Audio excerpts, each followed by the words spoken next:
Puji Tuhan, haleluya, haleluya, puji Tuhan, haleluya, puji Tuhan, amin ya, puji Tuhan. Kita sama-sama buka bersama teks kebenaran firman Tuhan hari ini. Saya tidak perlu memperkenalkan diri karena ini sudah kali keempat mungkin ya saya pelayanan di tempat ini. Jadi supaya tidak memotong banyak waktu saya, karena ini kuliah pneumatologi 16 SKS yang diringkas dalam satu kali pertemuan ya Pastor Yosua ya. Kisah para Rasul pasal yang kedua, ayat yang pertama sampai dengan ayat yang ke-13 saya berikan judul kebenaran firman Tuhan hari ini adalah The Meaning of Pentecost atau makna dari Pentakosta. Ketika tiba hari Pentakosta, semua orang percaya berkumpul di satu tempat. Tiba-tiba turunlah dari langit suatu bunyi seperti tiupan angin keras yang memenuhi seluruh rumah di mana mereka duduk. Dan tampaklah kepada mereka lidah-lidah seperti nyala api yang bertebaran dan hinggap pada mereka masing-masing. Maka penuhlah mereka dengan Roh Kudus, lalu mereka mulai berkata-kata dengan bahasa-bahasa lain seperti yang diberikan oleh Roh itu kepada mereka untuk mengatakannya. Pada waktu itu di Yerusalem, diam orang-orang Yahudi yang saleh dari segala bangsa di bawah kolong langit. Ketika turun bunyi itu berkerumunlah orang banyak. Mereka bingung karena mereka masing-masing mendengar rasul-rasul itu berkata-kata dalam bahasa mereka sendiri. Mereka semua tercengang-cengang dan heran lalu berkata, bukankah mereka semua yang berkata-kata itu orang Galilea? Bagaimana mungkin kita masing-masing mendengar mereka berkata-kata dengan bahasa kita sendiri, yaitu bahasa yang kita pakai di negeri asal kita. Kita orang Partia, Media, Elam, penduduk Mesopotamia, Yudea dan Kapadokia, Pontus dan Asia, Frigia dan Pamfilia, Mesir dan daerah-daerah Libya yang berdekatan dengan Kirene, pendatang-pendatang dan Roma, baik orang Yahudi maupun penganut agama Yahudi, orang Kreta dan orang Arab. Kita mendengar mereka berkata-kata dalam bahasa kita sendiri tentang perbuatan-perbuatan besar yang dilakukan Allah. Mereka semuanya tercengang-cengang dan sangat termangu-mangu sambil berkata seorang kepada yang lain, apakah artinya ini? Tetapi orang lain menyindir mereka sedang mabuk oleh anggur manis. Hari ini kita memperingati peristiwa Pentakosta. Roh Kudus sudah turun 2000 tahun yang lalu. Roh Kudus bukan baru turun hari ini. Roh Kudus sudah dicurahkan 2000 tahun yang lalu. Bukan Roh Kudus baru dicurahkan hari ini. Dan hari ini kita memperingati peristiwa itu. Kita memperingati hari lahirnya gereja. Selamat ulang tahun untuk kita semua, karena kita sedang berulang tahun hari ini. Gereja yaitu tubuh Kristus lahir hari ini 2000 tahun yang lalu. Di kamar loteng Yerusalem, di Bait Allah, di mana mereka semua pada waktu itu sedang merayakan Pentakosta. Nah, kata Pentakosta ini dalam perjanjian lama muncul dalam paling tidak 3 atau 4 atau 5 atau bahkan ada 6 kata di dalam bahasa Ibraninya. Yang mungkin bisa saya daftarkan, Hak HaShavuot. 3 kali setahun orang-orang Yahudi harus ke Yerusalem dari manapun mereka berasal. Mereka wajib hukumnya ke Yerusalem untuk merayakan 3 hari raya besar. Yang pertama Hak HaPesach, hari raya Paskah, untuk memperingati keluarnya mereka dari perbudakan di tanah Mesir menuju ke tanah perjanjian. Allah yang membawa mereka. 50 hari setelah Hak HaPesach, setelah hari raya Paskah, mereka merayakan Hak HaShavuot yang hari ini juga kita rayakan, yaitu Pentakosta sebagai penggenapan dari perjanjian lama. Apa yang mereka peringati? Ada beberapa istilah untuk hal ini. Hak Habikurim itu hari raya buah pertama atau buah sulung. Hak Hakatsir, festival panen, atau Hak Hakahal, di mana itu berbicara mengenai hari raya perkumpulan. Maka tidak heran kalau Bapak Ibu baca tadi di dalam teks, mereka semua orang-orang Yahudi, baik yang beragama Yahudi, artinya Gentiles, orang-orang asing yang kemudian percaya memeluk agama Yahudi, mereka berkumpul pada satu tempat karena memang itu adalah esensi dari hari raya Pentakosta. Apa yang mereka peringati? Mereka memperingati panen pertama mereka. Setelah hari raya 7 minggu, setelah 49 hari, hari ke-50 mereka harus merayakan itu. Dan mereka memperingati turunnya 10 perintah Allah, turunnya hukum itu di dalam 2 loh bati di Gunung Sinai, di mana itu diterima oleh Musa. Musa naik sendiri ke atas, Yosua ada di tengah-tengah, dan kemudian Harun ada di bawah. Dan waktu orang Israel mau berjumpa dengan Tuhan, orang Israel ngomong, aku gak mau ketemu Tuhan, aku takut bahwa aku mati, kamu ajalah yang naik ke sana. Dan Musa naik seorang diri ke atas, 40 hari 40 malam dia di sana, berjumpa dengan Tuhan, walaupun tidak berjumpa dengan face to face dengan Tuhan. Karena itu teks firman Tuhannya mengatakan demikian, tidak ada seorang pun yang pernah melihat Allah, berarti Musa pun tidak melihat Allah. Alkitab tidak pernah bertentangan dengan dirinya sendiri. Tapi kemudian setelah turun dari sana, mereka mendirikan satu patung lembu emas. Karena Musa ini gak turun-turun, mereka pikir Musa ini mati. Mereka mengatakan kepada Harun, coba buatkan untuk kami patung lembu emas, supaya kami seperti bangsa-bangsa di sebelah, kami menyembah patung yang engkau dirikan itu. Ini anting-anting kami, ini emas-emasan kami, ini perhiasan kami persembahkan semuanya untuk engkau, dirikanlah berhala untuk kami, yaitu patung lembu emas. Dan ketahui pada hari itu kata firman Tuhan, 3.000 jiwa mati sia-sia. Dan yang terakhir adalah Hag Hasukot, yaitu hari raya Pondok Daun. Dan kita mulai dengan teks firman Tuhan ini, the meaning of Pentecost. Apa makna dari Pentakosta? Kita tidak perlu menunggu sampai Kisah Rasul pasal 5 untuk menyatakan bahwa Roh Kudus adalah pribadi Allah sendiri.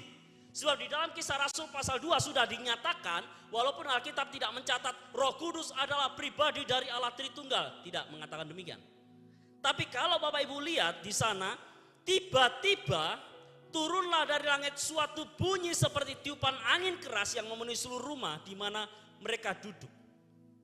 Dan tampaklah kepada mereka lidah-lidah seperti nyala api yang bertebaran dan hinggap pada mereka masing-masing. Kalau Bapak Ibu perhatikan, tiupan angin keras dan lidah-lidah api ini mengingatkan kita pada Keluaran pasal 19 sampai 20. Dan memang Kisah Rasul pasal 2 ayat yang kedua ini merupakan alusi. Alusi itu kutipan secara tidak langsung dari teks Perjanjian Lama, yang di sana ada 4 kutipan dari Kisah Rasul terhadap Keluaran pasal 19 sampai dengan pasal yang ke-20, dan itu dikutip sama persis. Di situ ada mereka berkumpul bersama-sama pada satu tempat. Di sana ada bunyi, di sana ada tiupan angin keras. Itu bukan sekedar angin biasa, tapi angin badai, dan kemudian tampaklah lidah-lidah seperti nyala api, dan api pun ada di dalam Keluaran pasal 19 ayat 20. Dan waktu itu terjadi kata firman Tuhan, YHWH, Yod-Heh-Waw-Heh, atau Tuhan itu sendiri hadir di tengah-tengah umatnya. Mau menyatakan apa sih Kisah Rasul ini untuk kita semua?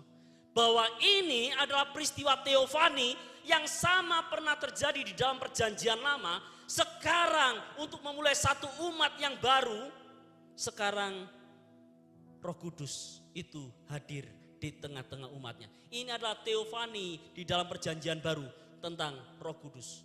Yang saya mau mengatakan bahwa di sini firman Tuhan mau mengatakan Roh Kudus itu adalah Tuhan dalam Perjanjian Lama. Dia adalah pribadi Allah sendiri. Dia bukan sekedar kuasa, dia bukan sekedar pengaruh, dia bukan sekedar bahasa roh, dia bukan sekedar pengaruh, dia bukan sekedar tenaga aktif atau tenaga dinamis dari Allah, tapi dia adalah pribadi dari Allah itu sendiri. Dan pribadi dari Allah itu sendiri sedang datang kepada umat Tuhan 2000 tahun yang lalu di Yerusalem. Dan dia adalah pribadi Allah itu sendiri yang dijanjikan oleh Yesus setelah dia naik ke surga. Maka jangan pernah ragu-ragu, bahkan sudah sejak teks-teks awal kitab Kisah Para Rasul pun sudah ditekankan bahwa dia adalah pribadi Allah sendiri. Kisah 1 ayat 8 memang mengatakan, tetapi kamu akan menerima kuasa kalau Roh Kudus turun ke atasmu. Tapi dia bukan sekedar kuasa, dia bukan sekedar pengaruh, tapi dia adalah pribadi Allah itu sendiri. Maka hargai pribadi itu, artinya kalau dia adalah pribadi, dia bisa kita ajak berinteraksi, bisa kita ajak untuk berkomunikasi, dan komunikasi itu adalah komunikasi yang bersifat dua arah, karena dia bukan sekedar kuasa, dia bukan sekedar pengaruh, dia bukan sekedar benda, atau dia bukan sekedar sesuatu. Ini sekalian saya jawab Bapak Ibu. Ada banyak orang yang mengatakan kata pneuma itu kan netral di dalam bahasa Yunaninya, kalau yang ngerti bahasa Yunani ya. Dan karena katanya netral, maka orang mengatakan kan itu bukan maskulin dan bukan feminin. Karena gender di dalam bahasa Yunani itu ada maskulin, ada feminin, tapi di tengah-tengah ada netral. Netral itu bukan berarti banci atau bencong Bapak Ibu ya, bukan. Itu hanya penggolongan kata menurut orang-orang Yunani, yang kalau kata itu tegas, kalau kata itu tampaknya perkasa, mereka akan digolongkan pada maskulin. Kalau kata itu tampaknya lembek, kekuatannya lemah, mereka akan digolongkan ke dalam feminin. Yang kalau kata itu mereka nggak bisa menentukan jenisnya apa, mereka tentukan netral. Nah, Roh Kudus ini masalahnya kata pneuma itu muncul dalam bentuk netral, yang bagi kebanyakan orang maka Roh Kudus itu nggak mungkin pribadi. Nah, saya mau jawab, memang betul Roh Kudus kata pneuma itu dalam bentuk netral, tapi ingat kata ganti yang selalu disematkan untuk dia, ekenos, ekenos, ekenos, itu selalu dalam bentuk maskulin, yang berarti dia memang adalah seorang pribadi. Dia bukan hanya sekedar pengaruh, dia bukan hanya sekedar kuasa.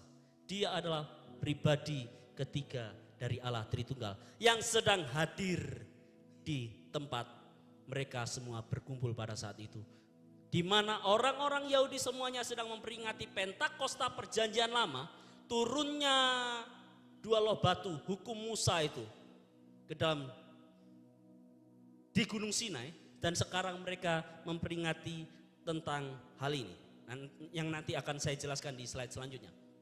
Nah, ada hal yang menarik di sini terkait dengan baptisan Roh Kudus. Baptisan Roh Kudus menurut Lukas itu selalu seringkali dipertentangan dengan baptisan Roh Kudus menurut Rasul Paulus. Apa sih baptisan Roh Kudus? Baptisan Roh Kudus itu sebuah bahasa teologis yang artinya kita dibaptiskan, kita dipermandikan, kita dimasukkan ke dalam tubuh Kristus. Ini adalah awal mula di mana kita lahir baru, ini adalah awal mula di mana kita percaya menerima Yesus sebagai Tuhan dan Juru Selamat. Itu menurut surat Rasul Paulus. 1 Korintus pasal yang ke-12 ayat yang ke-13 mengatakan demikian. Kamu dibaptis dengan roh yang sama, bahwa kamu telah diberi minum oleh roh yang sama. Maka itu tidak bisa tidak menunjuk pada peristiwa di mana kita dilahir barukan. Tapi bagaimana dengan Lukas? Lukas mengatakan di dalam Kisah Rasul pasal yang pertama, ayat yang keempat, di sana dia mengatakan, Yesus yang mengatakan hal ini ya. Ayat 5, sebab Yohanes membaptis dengan air, tetapi tidak lama lagi kamu akan dibaptis dengan Roh Kudus. Bukankah mereka semua yang berkumpul itu sudah bersama-sama dengan Yesus 3,5 tahun? Dan waktu Yesus naik ke surga, menurut catatan Lukas, di akhir Injil Lukas, mereka sujud menyembah kepada Yesus dan mereka pulang dengan bersuka cita. Yang artinya orang-orang ini pasti adalah orang-orang yang sudah percaya kepada Yesus. Tapi kenapa Lukas mencatat Yesus mengatakan Yohanes akan membaptis dengan air, tetapi tidak lama lagi kamu akan dibaptis dengan Roh Kudus. Saya mengatakan istilah dibaptis dengan Roh Kudus digunakan dengan cara yang berbeda oleh Lukas dan Rasul Paulus, tapi ini bukanlah sebuah pertentangan. Paulus menggunakan dibaptis dengan air dalam makna lahir baru. Kamu itu dilahir barukan. Tapi ini adalah after pertobatan. Setelah kamu dilahir barukan, kamu itu dibaptis dengan Roh Kudus yang di sepanjang surat ini dielaborasi bahwa kamu penuh dengan roh. Jadi dibaptis dengan Roh Kudus di dalam menurut literatur Lukas adalah penuh dengan roh. Yang saya boleh mengatakan Tolong dibantu ya, next. Ini baterainya tinggal satu ya. Baptisan Roh Kudus itu hanya terjadi satu kali dalam hidup kita. Yes. Baptisan Roh Kudus itu hanya terjadi satu kali dalam hidup kita, yaitu pada saat kita percaya menerima Yesus sebagai Tuhan dan Selamat, engkau dilahirbarukan.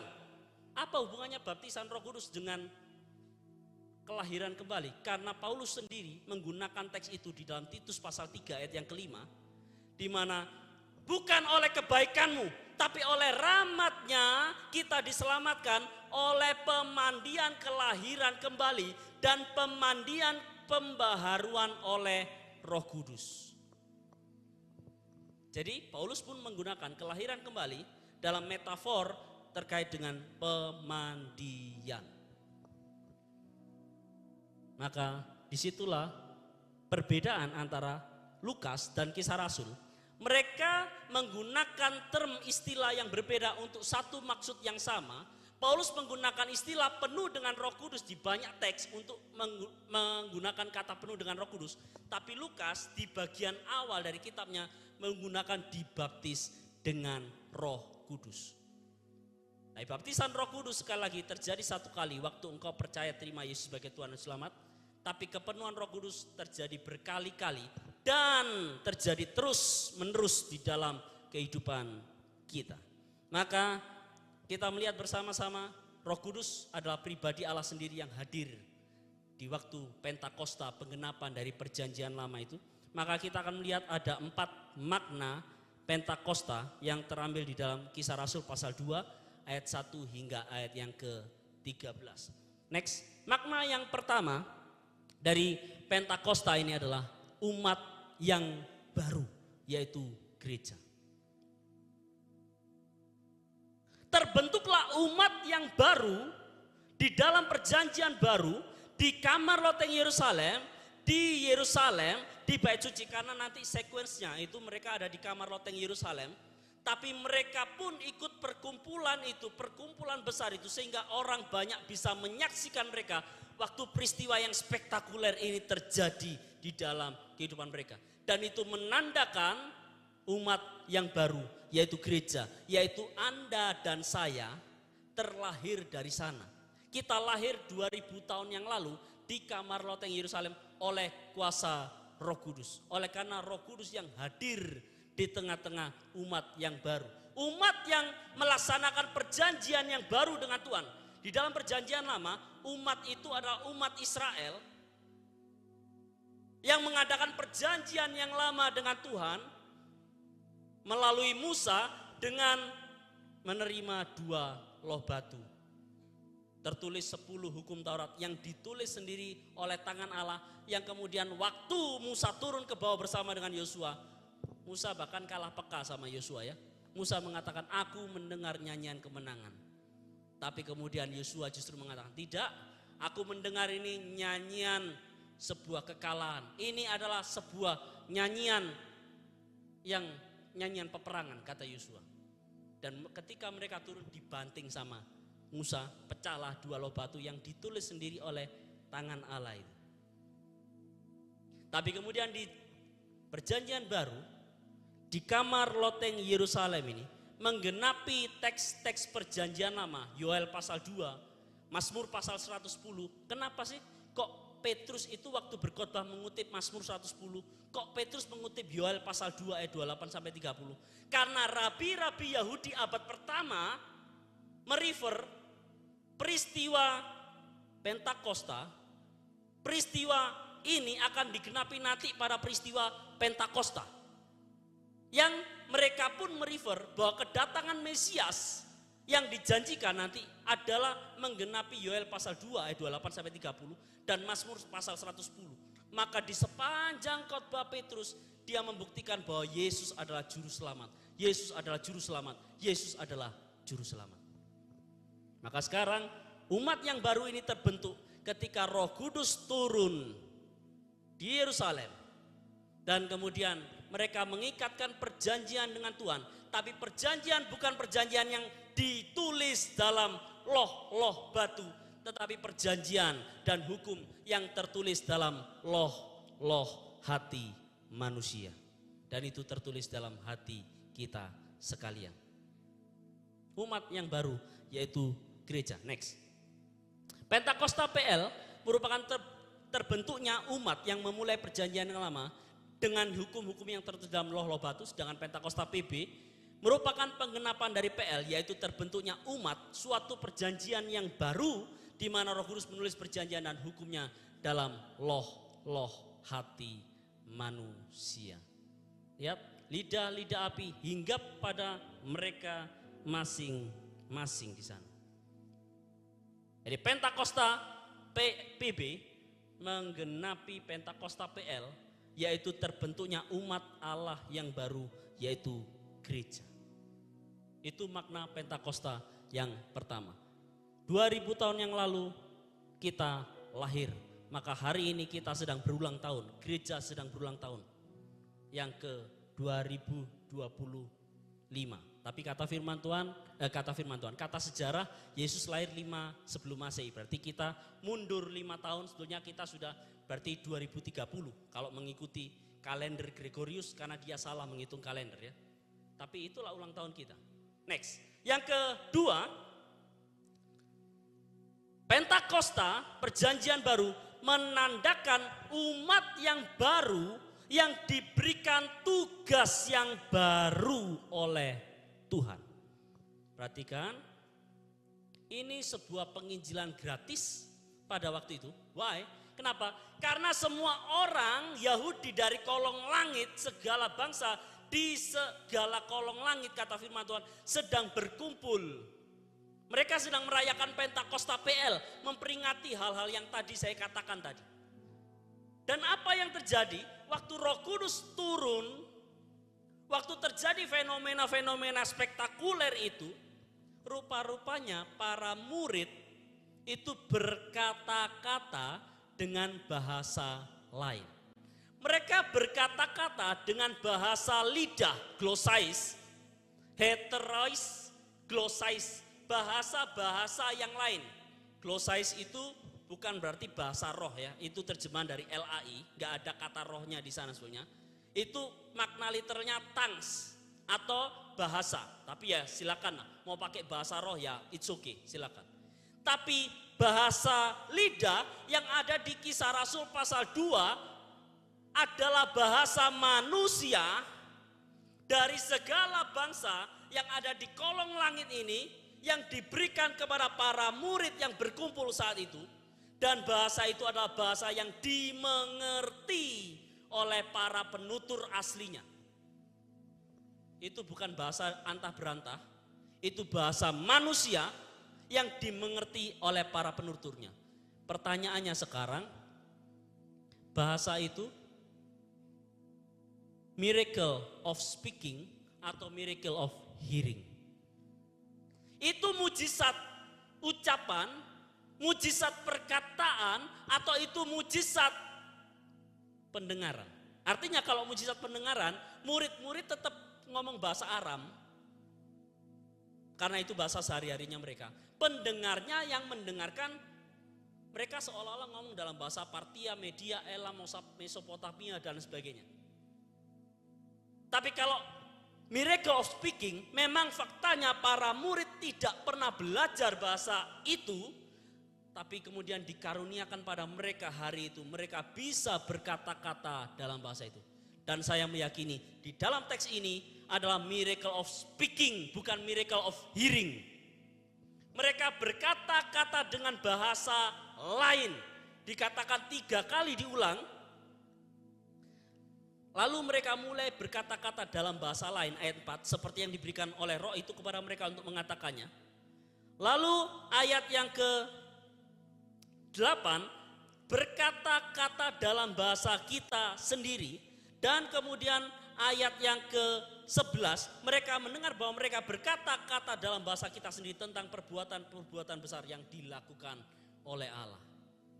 Ini adalah miracle of speaking.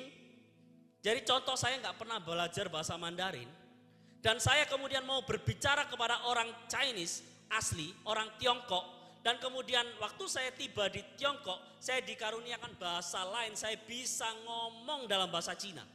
Itu adalah bahasa roh yang dicatat di dalam Kisah Para Rasul pasal yang kedua. Itu bahasa manusia yang dipakai oleh Tuhan Allah untuk menyatakan perbuatan-perbuatan besar dari Allah untuk kepentingan daripada tugas yang baru yang sedang dipersiapkan oleh Allah untuk umat yang baru itu, yaitu apa? Finishing the task. Itu mereka menyelesaikan amanat agung, mereka menyelesaikan tugas itu. Karena yang dibicarakan mereka bukan kebaikan-kebaikan diri sendiri. Yang dibicarakan mereka bukan hal yang aneh-aneh, tapi yang dibicarakan mereka adalah kebesaran-kebesaran Allah. Kebesaran perbuatan-perbuatan besar yang dikerjakan oleh Allah. Sehingga membuat semua orang yang hadir itu tercengang-cengang, termangu-mangu.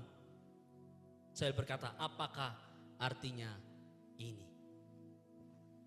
Tugas yang baru, next. Pentakosta merupakan penyempurnaan dari periode inkarnasi untuk menggenapi seluruh janji-janjinya pada murid-muridnya. Pelayanan dan pekerjaan Kristus dalam tubuh fisiknya di dunia sudah selesai. Waktu dia naik ke surga, ini adalah masa transisi di mana Yesus menyelesaikan tugas selama di dunia melalui tubuh fisiknya. Dan sekarang dia bertugas di surga. Dia menjadi imam besar agung bagi kita.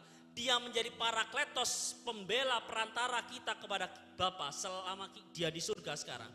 Tapi sekarang dia beralih mendelegasikan tugas pelayanan di dunia ini kepada umat perjanjian yang baru, yaitu gerejanya, untuk menuntaskan amanat agungnya dengan memberikan Roh Kudus-Nya. Dan itu dimulai dalam peristiwa Pentakosta. Dia sedang merubah Anda dan saya. Dia sedang merubah murid-muridnya agar siap untuk mengerjakan tugas yang baru ini. Itu bukan untuk kepentingan pribadi kita. Itu bukan untuk gagah-gagahan kita. Ini loh, saya bisa bahasa roh dan kamu tidak rohani yang tidak berbahasa roh. Tidak. Tapi itu semua untuk memperlengkapi tugas kita. Karena tugas kita adalah tugas yang berat. Karena tugas kita bukan tugas yang biasa-biasa saja. Ini tugas yang maha berat.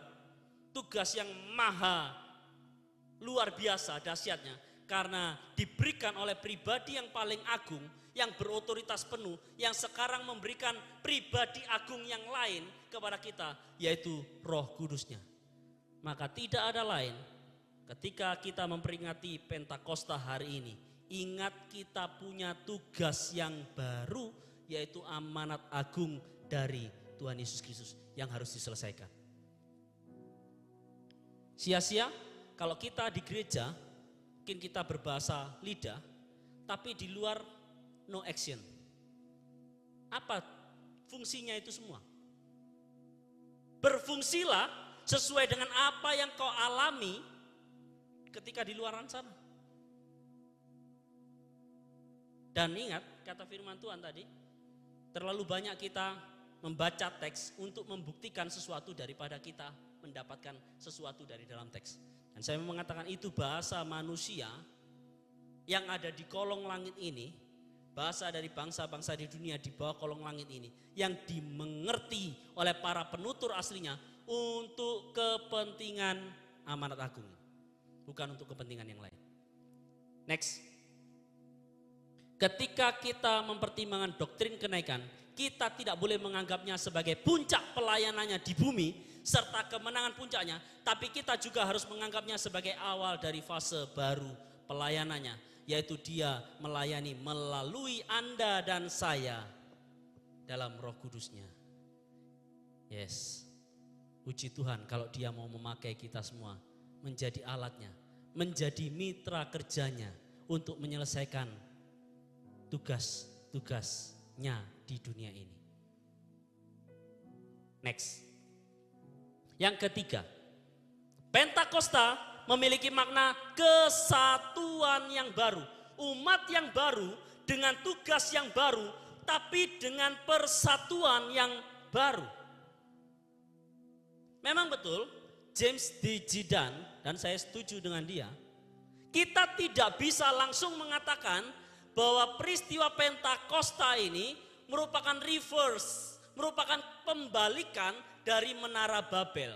Tapi tetap ada koneksi dengan Menara Babel.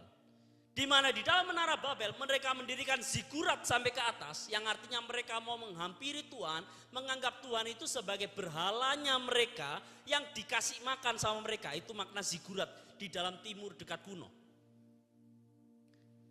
Dan Menara Babel tujuannya adalah marilah kita bersatu untuk kita mendirikan, membesarkan nama kita.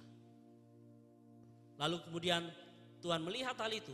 Dan Tuhan sendiri turun tangan, marilah kita turun untuk mengacau balokkan bahasa mereka.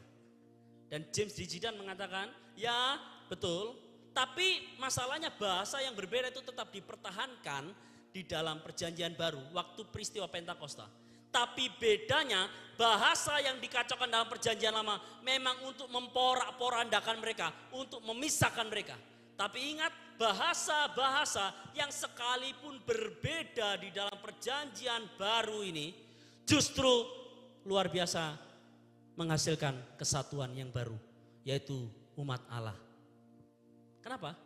Karena semuanya sekalipun mereka berbicara bahasa-bahasa yang lain, mewakili budaya yang berbeda, mewakili bangsa yang berbeda, mewakili strata sosial yang berbeda, tetapi sama-sama satu tujuannya untuk memperkatakan mengenai kebesaran Allah.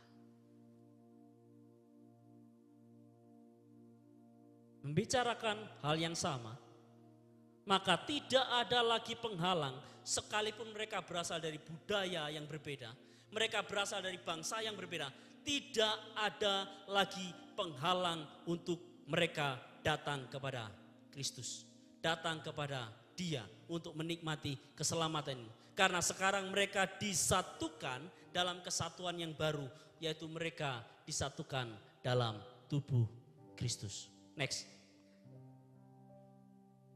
Bahasa roh versus bahasa Babel sudah saya terangkan tadi. Next. Nah, ini perlu saya terangkan ya. Apakah bahasa roh itu sama dengan baptisan Roh Kudus? Itu sama dengan second blessing dan sama dengan semua orang?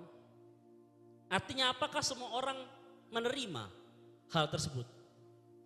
Apakah itu merupakan second blessing yang kita terima setelah kita percaya menerima Yesus sebagai Tuhan dan Selamat tadi? Apakah kemudian kita harus mencapai satu status kerohanian tertentu yang lebih tinggi melalui fenomena ini? Nah, kalau untuk hal itu silakan Bapak Ibu membaca 1 Korintus pasal yang ke-12 hingga 1 Korintus pasal yang ke-14. Dan di sana kita harus jujur dalam membaca teks. Teksnya mengatakan 1 Korintus pasal 12 ayat yang ke-27 sampai 31. Bahasa roh itu bukanlah karunia-karunia yang utama. Itu Paulus yang mengatakannya, bukan saya yang mengatakan. Kalau kita mau, Anda tidak setuju dengan saya ya silakan. Tapi silakan tunjukkan teks bantahannya untuk saya. Karena teksnya mengatakan karunia bahasa roh bukan karunia yang utama. Yang kedua, teks firman Tuhannya masih di teks itu 1 Korintus pasal 12 ayat yang ke-27 hingga ayat yang ke-31 ya. Pokoknya ayat-ayat yang terakhir. Perhatikan di sana, Paulus mempertanyakan, apakah semua mendapatkan karunia ini? Apakah semua mendapatkan karunia itu? Apakah semua mendapatkan karunia menyembuhkan, mengadakan mujizat? Itu adalah pertanyaan retoris yang semua jawabannya adalah tidak. Tidak semuanya mendapatkan hal tersebut. Dan 1 Korintus pasal 14 ayat 1 mengatakan, kejarlah kasih sebagai yang utama, tapi kejarlah karunia untuk bernubuat. Artinya ada karunia yang utama dan ada karunia yang tidak utama. Dan karunia yang utama di dalam 1 Korintus pasal 14 adalah karunia mengajar dan karunia untuk bernubuat. Bukan nubuat-nubuat ngasal ya, tapi nubuat yang sesuai dengan firman Tuhan. Ada banyak orang yang mengutip ayat yang kedua, dan oke, saya suka sekali dengan ayat yang kedua. Karunia bahasa roh itu membangun diri sendiri. Apakah membangun diri sendiri tidak boleh? Bukan berarti tidak boleh. Tapi Paulus sedang menetapkan nasihat pastoral untuk kepentingan tubuh Kristus di dalam pembangunan jemaat. Maka dia mengatakan bahwa aku lebih baik mengucapkan 5 kata yang dapat dimengerti oleh bahasa manusia daripada beribu-ribu bahasa roh. Yang kata firman Tuhan, kalau tidak ada yang menafsirkan di dalam jemaat, sia-sia kata itu kamu ucapkan di udara. Sia-sia. 1 Korintus pasal 14 ya. Dan hukum-hukumnya sudah ditetapkan di sana. Maksimal 2-3 orang. Bukan bareng-bareng ya. 1 demi 1. Dan harus ada yang menafsirkan bahasa roh itu. Barulah bahasa roh itu berguna untuk membangun jemaat. Jikalau tidak ada yang menafsirkan, kata firman Tuhan, lebih baik engkau berdiam diri. Dan Paulus sudah mengatakan, bahasa roh adalah tanda untuk orang yang tidak beriman. Nubuat adalah tanda untuk orang yang beriman. Karena percuma kita mengucapkan kata-kata dalam bahasa roh. Kalau orang gak ngerti, percuma. Lebih baik engkau bernubuat, engkau mengajar, dan orang dibangun melaluinya. Dan terakhir, Paulus mengatakan, barang siapa yang menyadari akan karunia itu, akan menganggap apa yang kukatakan dari 1 Korintus pasal 12-14 itu sebagai perintah. Kalau dia tidak mengabaikannya, kalau dia tidak mengindahkannya, janganlah mengindahkan dia. Artinya apa yang ditetapkan, kalau ada orang yang mengajar lain daripada itu, janganlah engkau mengindahkannya. Kata firman Tuhan, bukan kata saya sekali lagi. Dan bernubuatlah, tapi jangan larang orang untuk berbahasa roh. Ya tidak dilarang, silakan. Tapi di dalam perkumpulan jemaat terlebih penting bahwa engkau bernubuat dan mengajar daripada beribu-ribu bahasa roh yang tidak dapat dimengerti oleh orang yang hadir pada saat itu. Kalau saya pribadi, saya meyakini di dalam 1 Korintus pasal 12-14 pun itu adalah bahasa lain, bahasa manusia yang dapat dimengerti oleh orang-orang pada waktu itu. Tapi sayangnya di dalam kitab Korintus penutur aslinya tidak hadir. Maka kalau penutur aslinya tidak hadir, butuh penerjemah, butuh orang yang menafsirkan teks tersebut. Ya kita bisa agree to disagree dengan hal itu. Tapi itu teks firman Tuhannya, nasihat-nasihat pastoral dari Rasul Paulus. Next. Yang ketiga. Ya, bahasa lidah yang diberikan roh itu adalah bahasa manusia yang dapat dimengerti oleh penutur aslinya, yang berbicara tentang kebesaran Allah untuk kepentingan penginjilan, supaya Tuhan Yesus Kristus dimuliakan di antara bangsa-bangsa. Ya. Semakin kita dipenuhkan dengan Roh Kudus, kita tidak pernah berfokus pada diri sendiri. Lihat tadi, kata Paulus, yang berbahasa roh, yang gak dimengerti tadi, berfokusnya untuk diri sendiri. Semakin kita penuh dengan Roh Kudus, mestinya kita tidak pernah berfokus untuk diri sendiri. Tapi kita berfokus untuk kepentingan pembangunan jemaat, pembangunan tubuh Kristus. Dalam pertemuan jemaat ya, next. Kepenuhan roh tidak semestinya membuat kita semakin egosentrisme dengan diri sendiri, melainkan membuat kita memikirkan komunitas kita untuk kesatuan tubuh Kristus dan melibatkan diri dalam menyelesaikan amanat agung. Next. Yang terakhir, kehidupan yang baru. Next. Peristiwa Pentakosta menandakan kehidupan yang baru, transisi dari pelayanan Yesus di bumi menjadi pelayanannya di surga. Pekerjaan-pekerjaannya di bumi dengan pekerjaan-pekerjaannya di bumi melalui gerejanya, dan pelayanan melalui tubuh fisiknya, dan pelayanannya melalui Roh Kudus kepada setiap orang yang percaya. Next. Dan Pentakosta PL adalah peristiwa yang melahirkan kematian 3.000 jiwa. Pentakosta PB adalah kehidupan yang baru dalam Kristus. 3.000 jiwa diselamatkan waktu kerugma dari Petrus. Dibayar lunas ya. PL 3.000 jiwa mati sia-sia. PB 3.000 jiwa diselamatkan menikmati hidup yang kekal. Ini adalah masa transisi antara apa yang telah diselesaikan oleh Kristus dan apa yang masih dilakukan melalui rohnya. Next. Dan Pentakosta PB menghasilkan kehidupan yang baru dari para murid. Kehidupan yang sepenuhnya ditransformasi oleh Roh Kudus sehingga memiliki keberanian untuk bersaksi. Siap untuk diberdayakan menuntaskan tugas-tugas mereka dan kehidupan yang penuh ketaatan akan satu pengajaran yang benar. Lihat Kisah Rasul pasal 2, 41-47. Mereka hidup dalam pengajaran rasul-rasul. Pengajaran firman Tuhan yang benar. Perspektif akan harta mereka diubahkan. Milik bersama, milikku. Milikku, milik bersama.